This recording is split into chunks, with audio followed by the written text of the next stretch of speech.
Hi, it's Roman from Gratitude. Thanks for taking the time to watch this video. This video is being produced for the second module of our Personal Evolution Yoga Challenge.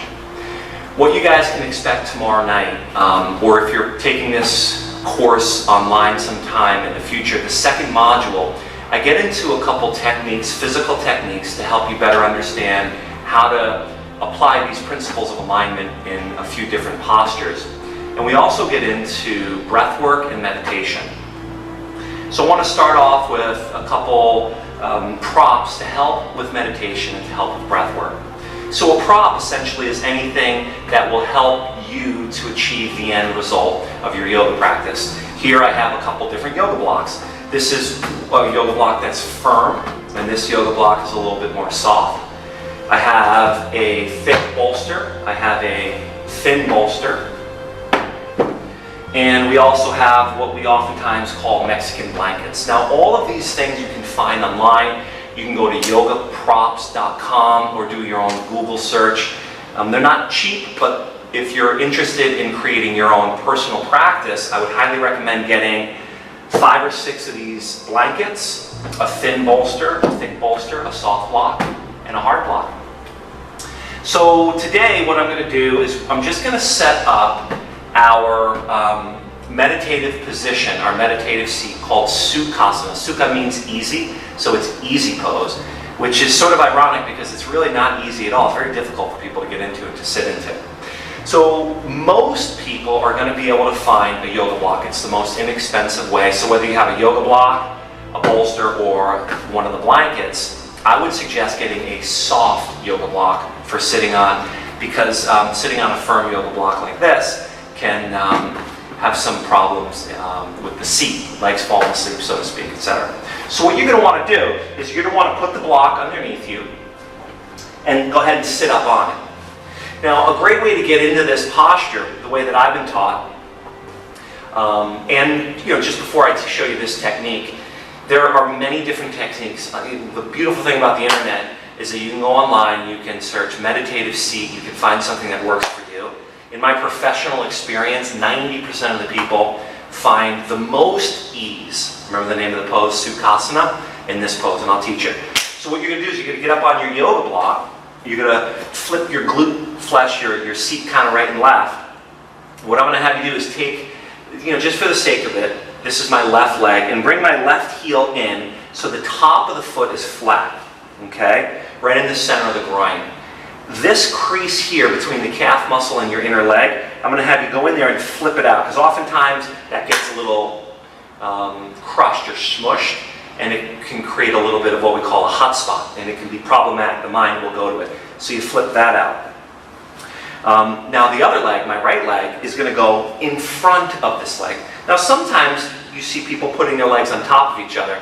What we found is that will create another hot spot, and it'll become problematic. Again, it's going to be your choice. In my professional experience, 99% of people find ease in this pose. But before we take that leg over, you want to flip the inner part of your leg up and out and rest the top of the foot in front of that. Okay? Now from here, you literally want to go and you want to pull your glute flesh left. They call it flip your buttock left and right. If you notice here, my hip bones are above my knees. If I put a golf ball right here, it would roll down. Now, oftentimes, people are so tight, it's the opposite. The knees are up, the golf ball will roll to the hips. We want to avoid that because the back will round and it'll be difficult.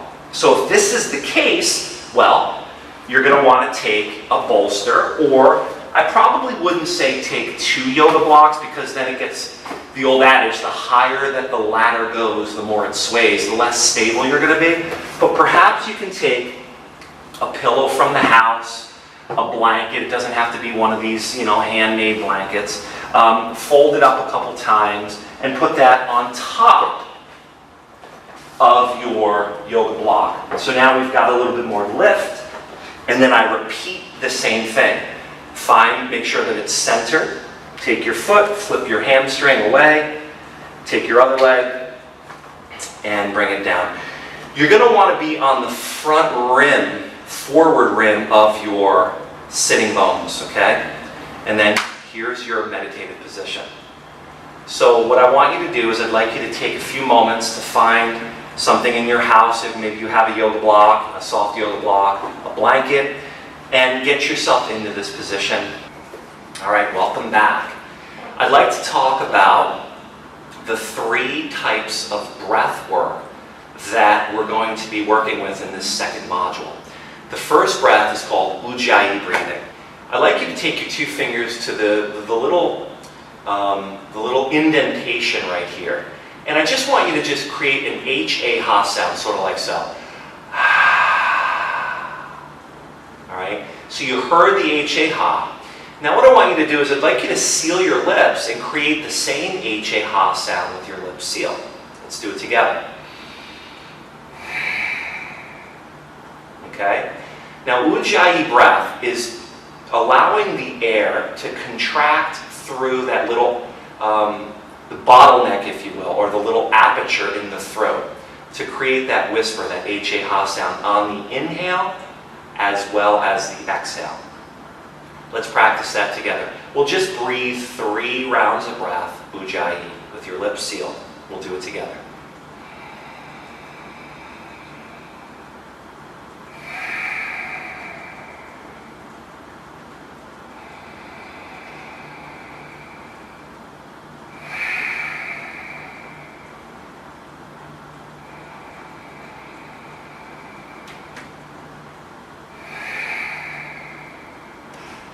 Okay, it's going to be a little challenging at first, but with practice, you'll be able to get the hang of it, get the gist of it, and your Ujjayi breath will begin to really blossom. Now, real briefly, the word Ujjayi is broken up into 2 words. In Sanskrit, Uj, which means to rise or to lift. Some scholars define Uj as butterfly. So it's like a lifting, a rising, and Jai is from the word Jaya, which means to celebrate. This type of breath rises us up out of our primordial fears, our short breath. You ever see a horror film where someone's scared and kind of breathing open-mouthed and like almost defeated? Well, this is the complete opposite. This is through the nose, lips sealed, victorious, a victory. We're rising above Uj, rising above our fears and celebrating. Because when you're consciously breathing in this way, you can't be thinking. So we're celebrating a victory over the sometimes turbulent thoughts in the mind. Ujjayi breathing. Now the second style of breath is what we're calling Kapalabhati. It's commonly referred to or defined as skull brightening breath. Now what does that really mean? This type of breath with a rapid exhale. I'll do a couple rounds for you.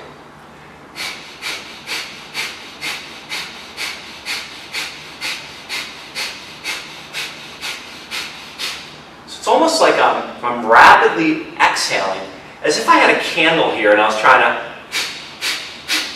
So the skull brightening aspect comes from allowing some of the CO2 to be cleared out of your system and to give you a lightness of body and a lightness of mind.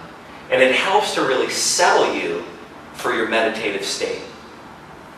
So let's practice a couple rounds of that Kapalabhati skull brightening breath. As you exhale, it's just a forceful exhale through your nose.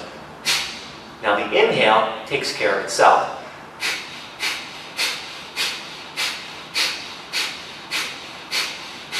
So bring your hand right below your nostrils, and you want to be able to feel okay? Now what we don't want to do is we don't want it to be Ujjayi.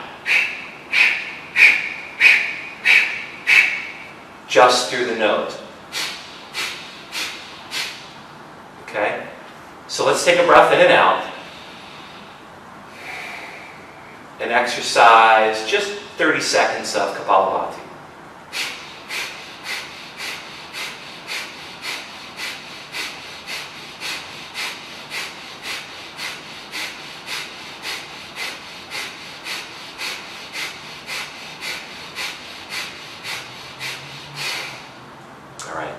Now what you might be feeling is a little lightheaded, Careful, no passing out.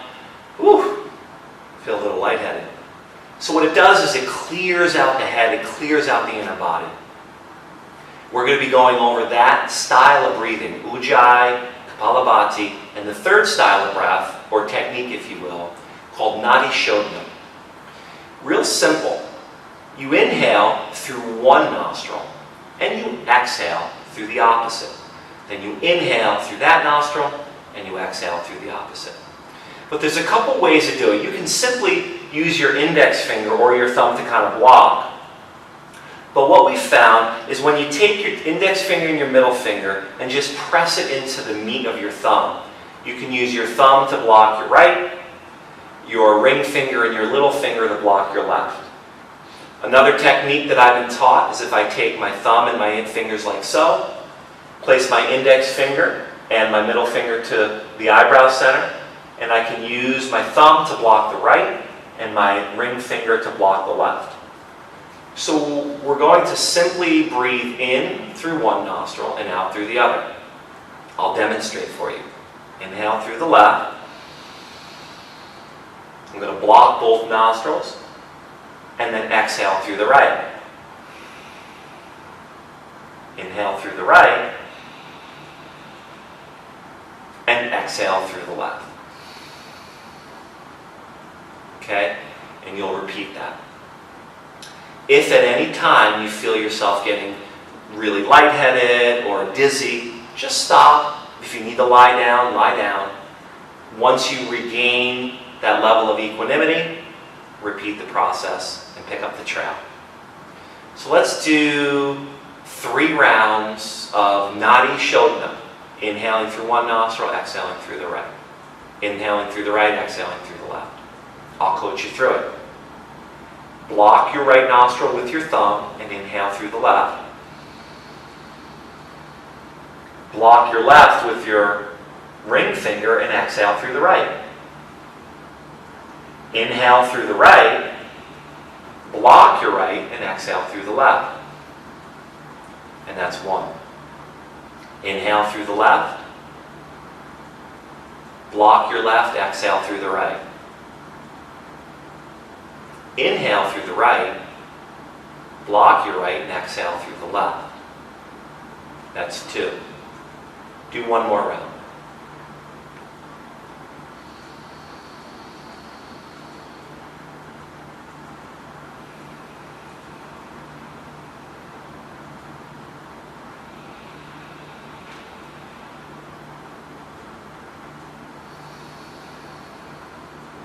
And release your hands. Take a big breath in through both nostrils and exhale through both. During the meditation, we're going to be working with those 3 types of breath in a unique sequence to help bring us closer to a meditative state.